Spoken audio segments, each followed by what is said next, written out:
పాటివాడు? నిర్దోషుడవుటకు స్త్రీకి పుట్టినవాడు ఏ పాటివాడు? నరుని తయారు చేసినటువంటి దేవుడు శుద్ధుడవుటకు నరుడు ఏ పాటివాడు? పరిశుద్ధ పరచబడాలంటే నరుడు ఎవరు పవిత్రపరచలేదు, పరిశుద్ధపరచలేదు. అసలు దేవుడే మన సొంత చేతులతో తయారు చేసి మన యొక్క నాశకరంగాల్లో జీవవాయువు జీవాత్మను మనకు ఇచ్చినటువంటి ఆ యొక్క దేవుడే మనకు పరిశుద్ధపరచబడుటకు ఆ దేవుడే మనను పవిత్రపరచాలి. పరిశుద్ధుడవుటకు ఆయన కృప చూపించాడు. ఆయన కృప చూపిస్తేనే మనము పరిశుద్ధులు అవుతాం. లేకపోతే మన బ్రతుకులు మానవులమైనటువంటి మనము, మట్టి దురులైనటువంటి మనము, దుమ్ము దురులైనటువంటి మన అందరం కూడా శుద్ధులు అవుటకు కూడా మనకు అర్హత లేదు. మనుషులు ఎవరు శుద్ధిపరచలేదు. మనము శుద్ధి చేయాలంటే దేవుని ఆలోచనలో అది భూమి పుట్టక మునిపే ఆయన సంకల్పంలో, ఆయన ఆలోచనలో యేసుక్రీస్తు వారి ద్వారా మనము పరిశుద్ధపరచబడాలి అని ఆశ కలిగి ఆయన భూమి పుట్టక మునిపే ఆయన నిర్ణయం తీసుకున్నారు. కనుక ఆయన భూమి పుట్టిన తర్వాత చాలా జనాలు, ధర్మశాస్త్రం లేనప్పుడు కూడా చాలా మంది జనాలు వెళ్ళి చనిపోయినారు. ధర్మశాస్త్రం వచ్చినాక చాలా మంది చనిపోయినారు. ఆయన చూడలేకపోయినారు. ఆ సృష్టికర్త ఆ యొక్క మానవాలను పవిత్రపరిచే ఆ యేసుక్రీస్తు లేఖనాల ప్రకారం, ఆయన ప్రవచనం ప్రకారం కూడా ఆయన పుడతాడు, పుడతాడు. మనిషిలో పుట్టినంత మాత్రమే ఆయన పాపము అంటించుకోకుండా పవిత్రుడుగా పరిశుద్ధాత్మ ద్వారా పుట్టినాడు. పాపం అంటించుకోకుండా పరిశుద్ధాత్మ ద్వారా మరియమ్మ రక్తం కూడా ఆయనకు అంటుకోకుండా పరిశుద్ధాత్మ శక్తి ద్వారా ఆమె శరీరంలోనే ఆమె రక్తము ఆవిర్భావం కాకుండా దేవుడు కృపదార పరిశుద్ధాత్మ ద్వారా పుట్టగలిగినాడు. ఆయన శక్తి కలిగిన దేవుడు కనుక అలా పుట్టినాడు. ఎందుకంటే మనుషులందరూ పాపలే. మరియమ్మ పుట్టే ఆ రక్తంలో వచ్చిన దేవుడు కూడా పాపే అయిపోతాడు. ఆమె శరీరం నుంచి వచ్చినాడు, కానీ ఆమె రక్తం కానీ ఏది ఆమెలో నిలిపిస్తుంది. ఒక స్థలం మట్టు కడుపులో ఉండి బయటకు వచ్చినటువంటి రక్తాలలో పాల్గొన్నట్లు జరగలేదు అని గ్రంథము రాయిస్తూ వచ్చినాడు. పరిశుద్ధాత్మ దేవుడు పరిశుద్ధ గ్రంథంలో రాయిస్తూ వచ్చినాడు. కనుక ఆ పరిశుద్ధుడు భూమి పట్టక మునిపే యేసుక్రీస్తును ఒక మందుగా మనకు మన జీవితాలు బాగు చేసేదానికి, పాపం అనే రోగంతో చచ్చి పడిపోయిన మన బ్రతుకులలో యేసుక్రీస్తు వారు పరిశుద్ధుడనే మందు మనకిచ్చి మనము పవిత్రపరిచి పరిశుద్ధపరిచి ఆ పుణ్యపురుషుడు ఆ మహా సర్వరాజ్యంలో దేవునితో సమానంగా ఉన్నటువంటి ఆ యొక్క గొప్ప దేవుని కుమారుడు మన కోసం లోకంలోకి వచ్చి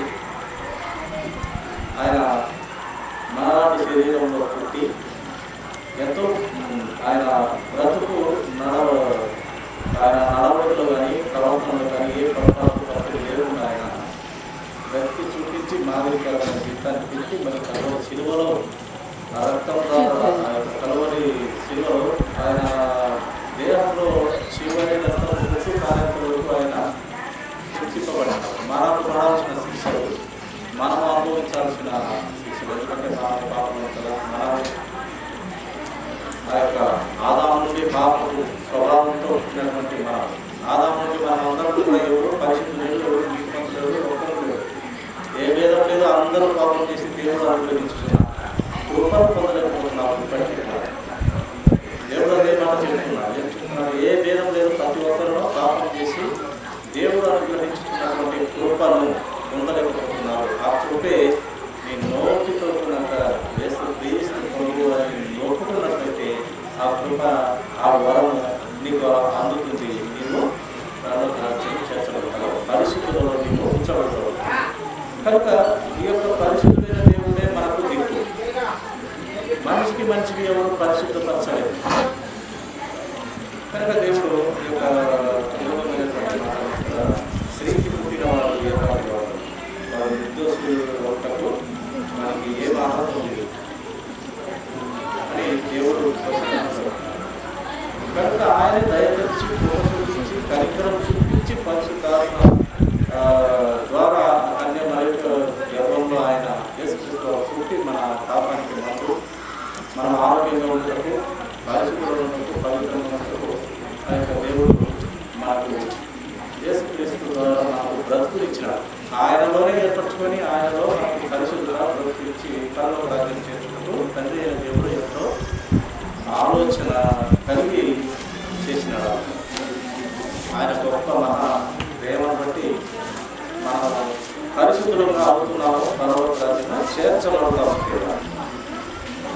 చూడండి, కీర్తనల గ్రంథము 51వ అధ్యాయం, కీర్తనల గ్రంథము 51వ అధ్యాయం 5వ వచనం. నేను పాపంలో పుట్టిన వాడను, పాపంలోనే నా తల్లి నన్ను గర్భంలో ధరించను. ఏమంటున్నాడు ఇక్కడ కీర్తనకారుడు? నేను పాపంలో పుట్టిన వాడను. పరిశుద్ధాత్మ దేవుడు రాయించినటువంటి కీర్తనకారుడు పరిశుద్ధాత్మ దేవుడు రాయించుకున్నాడు ఈ యొక్క కీర్తనకారుడు. నేను పాపంలో పుట్టిన వాడను. ఏమంటున్నాడు ఆయన? పరిశుద్ధుడు అని చెప్పట్లేదు. నేను పాపంలో పుట్టినవాడను.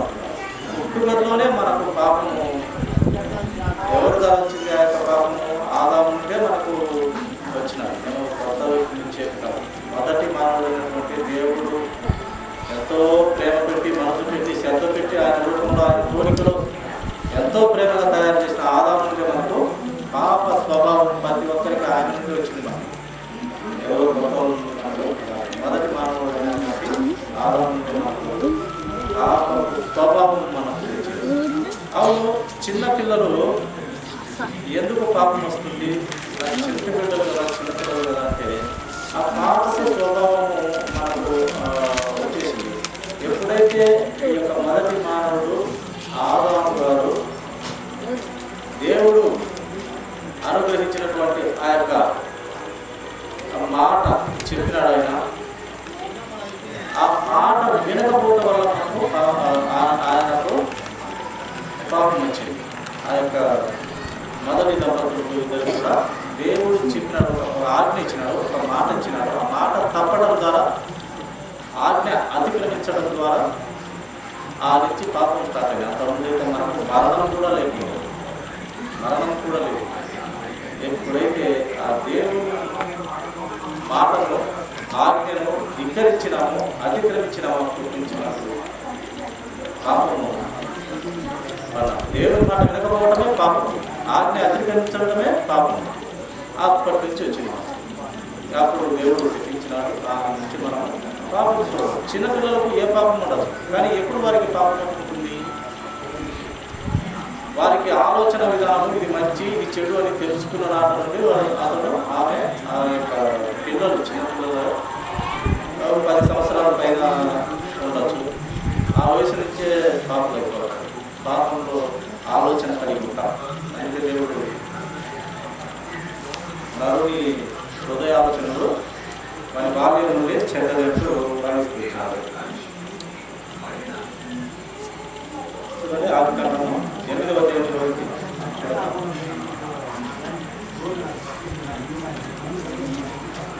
8వ అధ్యాయం ఆదికాండము 8వ అధ్యాయం 21. అప్పుడు యెహోవా ఇంపైన సువాసన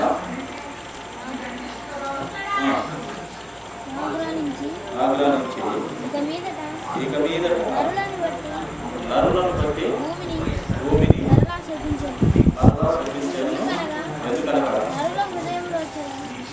నరుల హృదయ ఆలోచన వారి బాల్యం నుండే చెడ్డది అనేది రాసినాడు. ఆయనకు తెలుసు నరుల హృదయ ఆలోచన వారి బాల్యం నుండే చెడ్డది. అక్కడి నుంచి ఆ యొక్క హృదయ పాపము అనుకోవడం స్టార్ట్ అయింది. వారికి జ్ఞానము విధి వివేచన కలుగుతుంది. ఆ యొక్క ఆలోచన విధానంలో మార్పు చేస్తూ ఉంటారు. అంతకుముందు పాపం వారికి ఏం తెలియదు, చనిపిల్లలకు ఏం తెలియదు. ఇంకా చిన్న బిడ్డలకు ఏం తెలియదు. ఇంచుమించుగా 3 సంవత్సరాలు కూడా ఏమి తెలియదు. కానీ ఎప్పుడైతే మనకి ఆలోచన పెరిగి ఈ లోకంలో ఏది చెడు ఏది పాపము అనుకోవడం స్టార్ట్ అయింది. వారికి జ్ఞానము విధి వివేచన కలుగుతుంది. ఆ యొక్క ఆలోచన విధానంలో మార్పు చేస్తూ ఉంటారు. అంతకుముందు పాపం వారికి ఏం తెలియదు, చనిపిల్లలకు ఏం తెలియదు. ఇంకా చిన్న బిడ్డలకు ఏం తెలియదు. ఇంచుమించుగా 3 సంవత్సరాలు కూడా ఏమి తెలియదు. కానీ ఎప్పుడైతే మనకి ఆలోచన పెరిగి ఈ లోకంలో ఏది చెడు ఏది చూపులో కానీ ప్రవర్తనలో కానీ నడకలో కానీ ప్రతి విధమైన ఇంకా ఆలోచనలో తేడా వచ్చి పాపంలో అవకాశాలు వస్తాయి. చూడండి, సామెతల గ్రంథము 20వ అధ్యాయము 11వ వచనం మాట. 20వ అధ్యాయము 11వ వచనం. బాలుడు సహితము తన నడవడి శుద్ధమైనదో కాదో యథార్థమైనదో కాదో తన చేష్టలను వలన తెలియజేయదు. ఈ యొక్క బాలుడు అంట చూడండి, సహితం, బాలుడు సహితం లేదా బాలిక సహితము తన నడవడి శుద్ధమైనదో మంచిదో లేక యథార్థమైనదో కాదో తన చేష్టలు, తన క్రియలు, తన ఆలోచన విధానము, తన నడుచుకునే ప్రవర్తన దాన్ని బట్టి అతనే తెలియజేస్తాడు. ఎలాగ నడుచుకుంటున్నాడో, ఎలా ఆలోచన చేస్తున్నాడో, ఎలాగ బిహేవ్ చేస్తున్నాడో వారి ఆలోచన, వారి బుద్ధి, వారి ఆలోచనే, వారి చేష్టలే తెలియజెప్తాయి. ఇతడు మంచి క్రమంలో ఉన్నాడా లేక చెడు క్రమంలో ఉన్నాడని వాని చేష్టలు వాని ఒక సర్టిఫికేట్ ఇస్తాడు. మంచివాడా, వీడు మంచిదారులు నడుస్తున్నాడా లేక చెడుదారులు నడుస్తున్నాడా అని వారి చేష్టలను బట్టే తెలిసిపోతాయి. అది గ్రంథంలో మేము చక్కగా వాడచ్చు. బాలుడు సైతం తన నడవడి శుద్ధమైనదో కాదో యథార్థమైనదో కాదో తన చేష్టల వలన తెలియజేయును. వారి చేష్టల వల్ల తెలిసిపోతుందట. వాడు పనికిమాలినోడా మంచివాడా, వీడు దురాశ కలిగిన వాడా ఆశ లేనివాడా చేష్టల వల్లనే ఉంటాడు. కనుక తల్లిదండ్రులు కానీ కుటుంబంలో పెద్దలు కానీ పిల్లలకు క్రమాలు నేర్పాలి, పద్ధతి నేర్పాలి. కొంతమంది పిల్లలు పోతే చుట్టాలు వచ్చి ఎప్పుడు చేయి జరుపుతూనే ఉంటారు, కాల్చుకొని ఉంటారు, ఎప్పుడు డబ్బులు అడుగుతూ ఉంటారు, ఆ పచ్చనే కనిపెట్టుకుంటారు. ఇలాంటి అంతా ఆ యొక్క అలాంటి ఆలోచనలతోనే పెరిగి అదే ముందుకు చేస్తారు. దేవుడి వాక్యం ద్వారా, బైబిల్ చదివించడం ద్వారా, విద్యార్థులు నేర్పించడం ద్వారా మరి క్రమమైన జీవితంలో పెట్టేదానికి ఆస్కారం ఉంటుంది. మొదటిగా తల్లిదండ్రులు అవ్వాతాతలు కానీ లేక అబ్బాజీలు కానీ ఈ క్రమాలు నేర్పించాలి. గుడ్డలు తీసి ఉంటే అడుగుతారు, ఇంకా ఏమిటి పుట్టినతేదీ చేయకుంటే 3 రోజులు కాతారు. ఇలాంటివన్నీ క్రమమైనవి కాదు. అవును, కుటుంబంలో పేదరికం ఉంటే ఒక్కొక్కరి బట్టలు తీసివ్వలేని పరిస్థితి చెప్పి వారిని అర్థం చేసుకునేలా వారికి చెప్పాలి. పిల్లలు సహజంగా అడుగుతారు, చేస్తారు, కానీ క్రమాలు నేర్పించాలి పిల్లలకు. ముఖ్యంగా మొక్క ఇవ్వగలిగి మానవ ఇవ్వగల చిన్నప్పటి నుంచి క్రమం నేర్పిస్తే అతను ఆ యొక్క క్రమంలో పెరుగుతారు. పెద్ద చెట్టు అయినాక అది వంగరు. చిన్నప్పుడు ఎలా ఉంచితే అలా కట్టితే అలానే పెరుగుతుంది.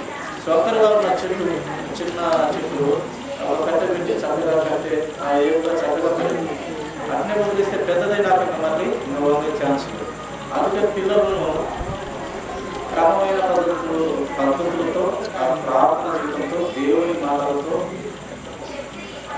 పెంచాలి.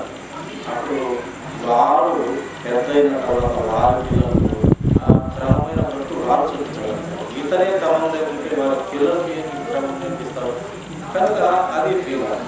అందుకే బాలుడు నడవవలసిన త్రోవలో వారికి నేర్పుము అని బైబిల్ గ్రంథము సెలవిస్తూ ఉంది. బాలుడు చిన్న పిల్లవాడు నడవవలసిన త్రోవలోకి నేర్పాలి. అతి పని చేసినప్పుడు ఇది తప్పు అని చెప్పాలి. అవసరమైతే బెత్తం తీసుకొని 2 వేలు వేయాలి, పర్వాలేదు. గద్దింపని కుమారుడు వాడు వ్యక్తుడైపోతాడు, శిక్షింపని కుమారుడు వాడు పనికిమారుడు అయిపోతాడు. శిక్షింపాలి, గద్దించాలి, క్రమంలో పెట్టాలి. 2 మాటలు 2 దెబ్బలు వేసైనా క్రమంలో పెట్టాలి.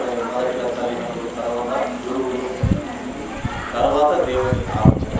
దేవుడు ఇవన్నీ ఈ గురువులు తల్లిదండ్రులు చేసిన తర్వాత వయసుకు వచ్చినాక మళ్ళీ తర్వాత దేవుడు నేర్పుకుంటూ దేవుడే నడిపిస్తాడు. వాడి నడతలు, వాడి నడవడికలు, క్రమము మనము నేర్పని వారిగా ఉండాలంటూ దేవుని వాక్యం కనుక ఈ యొక్క బాలుడంట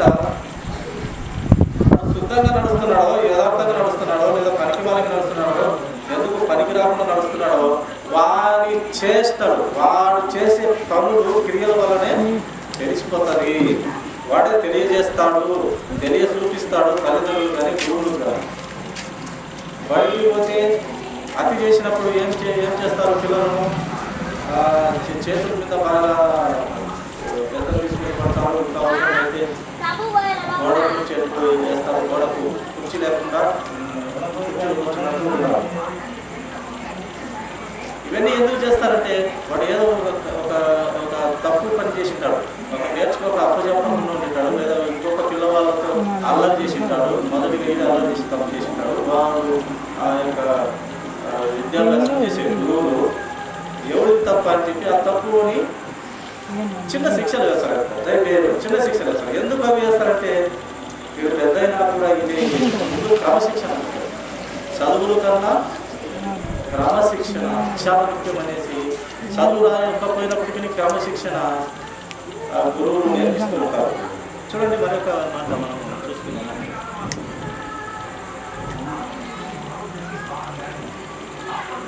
కీర్తనల గ్రంథము 25వ అధ్యాయం 7వ వచనం మాట. కీర్తనల గ్రంథము 25వ అధ్యాయం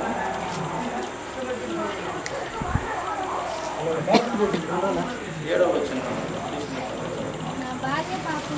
నా బాల్య పాపములను, నా అతిక్రమములను జ్ఞాపకము చేసుకోవడము. ఇక్కడ కీర్తన గ్రంథంలో రాసినటువంటి భక్తులు పరిశుద్ధాత్మలో రాయించారు. ఇక్కడ ఏమని పలుకుతున్నాడంటే, నా బాల్య పాపములను, నా అతిక్రమములను జ్ఞాపకం చేసుకోవడము అని ఈయన పెద్దవాడై ఉన్నప్పుడే తన బాల్యపు జీవితాన్ని దేవునికి తెలియపరుస్తూ చెప్తున్నాడు. నా బాల్య పాపాలు ఏమన్నా ఉంటే ప్రభువా క్షమించు, నేను చిన్నప్పుడు తెలియక చేసిన తప్పులు ఉంటే క్షమించాడు. అందుకే మన బాలుడు వాడి హృదయ ఆలోచనలో బాల్యం నుండి చెడ్డదన్నాడు. ఆయనకు తెలుసు, దేవునికి తెలుసు, మన బ్రతుకులంతా కూడా ఆయనకు తెలుసు. బాల్యం నుండి చెడ్డదన్న ఆ దేవుడే. అందుకే ఇక్కడ భక్తుని ద్వారా ఏం ద్వారించినాడు? నా బాల్య పాపములను, నా అతిక్రమములను జ్ఞాపకం చేసుకొనకు తండ్రి యెహోవా, నీ కృపను బట్టి, నీ దయ చొప్పున నన్ను జ్ఞాపకంలో ఉంచుకోను. నీ కృపను బట్టి, నీ దయను బట్టి నా యొక్క చిన్నతనంలోని తప్పును క్షమించాయా. నీ కృపను బట్టి, నీ దయను బట్టి జ్ఞాపకం చేసుకొని నన్ను క్షమించాయా అంటున్నాను. దేవునితో మాట్లాడుతున్నాను. కనుక బాల్యం నుండి మనం ఇప్పుడు పిల్లలకు ఆ బాల్యతనంలోనే క్రమాలు నేర్పాలి, పద్ధతులు నేర్పాలి అని వాక్యము తెలియపరుస్తారు. కనుక కుటుంబంలో పరిస్థితులను బట్టి పేద కుటుంబం ఉంటుంది, ధనిక కుటుంబం ఉంటారు. ధనిక కుటుంబంలో పిల్లలు వారి క్రమాలు వేరేగా ఉంటాయి. పేద పేదరికము కలిగిన కుటుంబంలో పిల్లలు వారి క్రమాలు వేరుగా ఉంటాయి. ఎందుకంటే వారు ప్రతి తిండిలో కానీ బట్టలో కానీ ప్రతి విధమైన ఆలోచనలు కానీ వారి డబ్బు ఉంటుంది కనుక, ఆస్తి పనులు కనుక బట్టలో తేడా ఉంటుంది, లేక తిండిలో తేడా ఉంటుంది. అదే పేదవారికి బట్టలో తేడా ఉంటుంది, తిండిలో కూడా తేడా ఉంటుంది. చినిపోయిన పిల్లలు వేసుకొని పోవాల్సి వచ్చారు, చెప్పులు లేకుండా పోవాల్సి వచ్చారు. కానీ ధనవంతులకు అలా ఉండదు. వాళ్ళు అన్ని మంచి స్కూళ్ళలోనే చేపిస్తారు, బాగా తెలుగు పెట్టి బాగా క్రమంగా అయినటువంటి స్కూళ్ళకు డబ్బులు కట్టి స్కూల్లో పంపిస్తారు. వారి క్రమాలు వారి ఏది డబ్బులు వారి క్రమాలు వారి డబ్బు లేని వారి క్రమాలు ఏ కుటుంబంలో వారిని బట్టి ఆ క్రమాలను కరెక్టా కాదా, దేవునికి చిత్తంలో ఉన్నాయా లేదని పెద్దలు గమనించి క్రమాలు మార్చే విధంగా ఉంటే మంచిదని దేవుని వాక్యం తెలియపరుస్తారు. కుటుంబంలో అన్నీ తినేదే, సన్న బియ్యం తినేదే, ఏమిటి స్టోర్ బియ్యము, లావు బియ్యం తినేది, అన్నీ తినేదే. పరిస్థితి బాగున్నప్పుడు తినేది అలవాటే, పరిస్థితి బాగున్నప్పుడు అవి తినేది, ఇవి తినేది. పరిస్థితి బాగున్నప్పుడు కూడా స్టోర్ బియ్యం తినేవారు. చాలామంది మేము పని చేసిన తర్వాత మీరెందుకు తింటారు అది ఇది అని నాకు రెండు అలవాటే అని చెప్పేది. ఎందుకంటే ఒక్కొక్కసారి ఇంట్లో కుటుంబ పరిస్థితుల్లో పేదవారికి కనుక మనకు పరిస్థితి బాగాలేనప్పుడు ఇవే తినాలి, కంట్రోల్ అదే స్టోరీలో వచ్చేది. ఒక్కొక్కసారి వాటికి అలవాటు పడితే నాకు అవే పెట్టని పిల్లలు మొరాలిస్తారు. కొంతమంది గొప్పలు చెప్పుకుంటారు, మా పిల్లలు స్టోరీలు తినదే తినమ్మా, తినమ్మా, చికెన్ తెచ్చి ఉప్పు తినమ్మా, చేపలు అయితే ఊరు ముట్టుకోవడం, ఇట్లా గొప్పలైతే చెప్పుకుంటారు. కానీ అది క్రమమా పద్ధతిగా కాదనేది ఆలోచించేది. ఈ గొప్పలు హై లెవెల్ చూపిస్తుంటారు, కానీ పిల్లలు రేపు కాలానికి వారి పిల్లలకు వీళ్ళు ఏమి బుద్ధి నేర్పుతారు. వీళ్ళు క్రమంలో ఉంటాయి కదా, వారి పిల్లలకు బుద్ధి నేర్పి క్రమంలో పెట్టేది. వీళ్ళే ఇంకా గొప్పలు చెప్తే ఇంకా వాళ్ళు ఇంకెంత గొప్పలు ఇది దేవుని వాక్యం తెలియపరుస్తాం. అది తగ్గింపు స్వభావం ప్రతి విషయంలో, పేదరికంలో కానీ ధనవంతులు కానీ తగ్గింపు స్వభావం చాలా ముఖ్యమని గ్రంథం తెలియపరుస్తూ ఉన్నారు. డబ్బులు ఉన్న వారిని తక్కువ చేసి కాదు, పేదవారిని తక్కువ చేసేది కాదు, కానీ వాక్యము ప్రకారం పిల్లలను పెంచాలి. మన పరిస్థితిని బట్టి, మన స్తోమతను బట్టి కూడా పిల్లలను పెంచాలి అని వాక్యాన్ని బట్టి మనము మాట్లాడుతూ వస్తున్నాం. కనుక పరిస్థితిని బట్టి పిల్లలను పెంచితే మంచిది. అర్థం చేసుకునే వారికి కూడా అర్థమవుతుంది. మన పరిస్థితి, మన కుటుంబంలో పరిస్థితి వారికి వివరించి చెప్తే అలా ఉంటారు. ఇవే గురించి చెప్పుకుంటా మా పిల్లలు ఏది తిండు, ఈ బట్టి వేసుకోరు, ఆ బట్టి వేసుకోరు అన్నట్టు ఇంకా మాట్లాడుకుంటే వాడు ఇంకా తగ్గడు, వాడు ఇంకా ఇవ్వాలి, నెక్స్ట్ బర్త్డే ఇంకా చుండుగా ఉండాలి అన్నట్టు ఎప్పుడు పిల్లలను పెంచాలి. బైబిల్ ఎంతో మందిని మార్చినటువంటి గొప్ప గ్రంథం. పనికి మానవాడిని జ్వలనలు, రోగులు, నరహంతకులు ఎంతో మందిని మార్చి పవిత్రపరచి పరలోకం చేర్చే గొప్ప గ్రంథం. పాపాన్ని తీసివేసి పరిశుద్ధత తెచ్చే గ్రంథం, నిన్ను క్రమంలో పెట్టే గ్రంథం, నిన్ను చక్కని నడవడికలో పెట్టే గ్రంథం. కనుక దేవునికి మన ఆలోచన ప్రతి ఒక్కరికి దేవునికి తెలుసు. మన నడతలని మనం వేసే ప్రతి అడుగు ఆయనకు తెలుసు. చూడండి, కీర్తన గ్రంథము ఇదే మాట మనం చూస్తాం. కీర్తన గ్రంథం 139వ అధ్యాయము మాట గమనించాము. కీర్తన గ్రంథము 139వ అధ్యాయము 2వ వచనము తీసినట్లయితే చదవడం.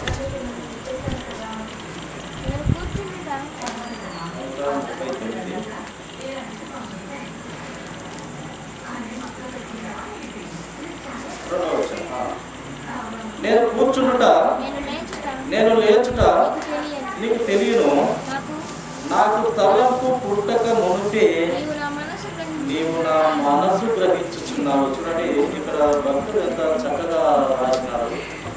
మనం అనుకుంటున్నాము, ఇట్లా నడుచున్నాము, ఇంకా అడిగిపోతున్నాము, ఇదిపోతున్నాము, ఏ ఆలోచన చేత ఎవరికి అడిగిపోతున్నాము, ఏ ఉద్దేశం చేత ఇంట్లోకి పోతున్నావా, బయటకు పోతున్నావా, వండుతున్నావా, నిల్చున్నావా, నేర్చున్నావా, అన్నీ ఆయనకు గ్రహిస్తాడు కదా. నేను కూర్చుంటుట, నేను లేచుట నీకు తెలియను, నాకు తలంపు పుట్టక మునిపే నీవు నా మనసు గ్రహించుచున్నావు.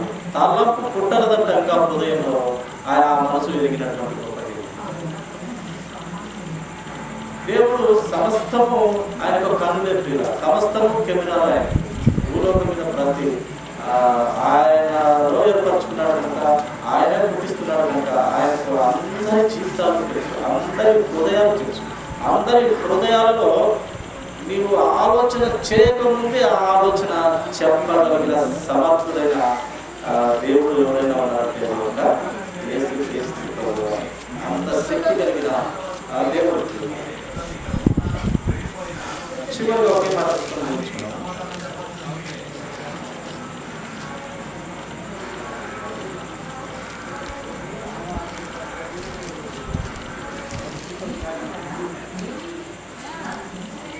సామెతల గ్రంథము 19వ అధ్యాయము 21వ వచనము చివరి సామెతల గ్రంథము 19వ అధ్యాయము 21వ వచనము. నరుని హృదయంలో ఆలోచనలు అనేకములుగా పుట్టును, యెహోవా యొక్క తీర్మానము స్థిరము. మనుషులు అంటే ఎన్నో ఒక రోజుకు కోట్లు ఆలోచనలు పుడతాయట, లక్షలు పుడతాయట, అనేకములుగా పుట్టిన ఆలోచనలు. తెలియని పనికిమాలిన వాటిల్లో పనికిమాలిన ఆలోచనలు ఉంటాయి, మంచి ఆలోచనలు కూడా ఉన్నాయి. ఆ అనేకమైన ఆలోచనలు ఇతను ఈమె ఏ దారిలోకి వెళ్ళి ఏ ఆలోచన ప్రకారం నడుస్తారో, ఏ ఆలోచన ప్రకారం వెళ్తారో అది ఆ ఆలోచన పుట్టిన వారికి తెలియదు, దేవుడికి తెలియదు. కానీ ఇక్కడ అంటున్నాడు, నరుని హృదయంలో ఆలోచనలు అనేకములుగా చాలా ఆలోచనలు పుడతాయి, యెహోవా యొక్క తీర్మానమే స్థిరము. యెహోవా యొక్క దేవుని సంబంధమైన ఆలోచనే స్థిరము, గొప్పది, అమూల్యమైనది అని దేవుని వాక్యం తెలియపరుస్తాము.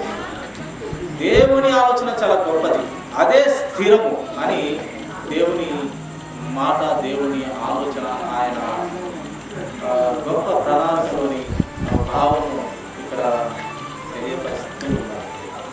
ఎన్ని ఆలోచనలు పుడతాయి, ఎన్ని మంచి ఆలోచనలు పుడతాయి, చెడు ఆలోచనలు పుడతాయి, లక్ష్యాలు పుడతాయి ఆలోచనలు. కానీ దేవుని సంబంధమైన ఆలోచనే అదే స్థిరము, అదే నిజము, అదే సత్యం అని దేవుని వాక్యం తెలియజేస్తున్నారు. కాబట్టి ఆ సత్యమైన, స్థిరమైన, నమ్మకమైన, న్యాయమైన దేవుని మాటలు గ్రంథంలో చాలా పుష్కలంగా దేవుడు రాయించినాడు. ఆ యొక్క బైబిల్ గ్రంథంలో మాటల ప్రకారం మన బ్రతుకులు మార్చుకుంటూ దిద్దుకుంటూ దేవునికి దగ్గరగా, దేవుని కోసము, దేవుని చిత్తంలో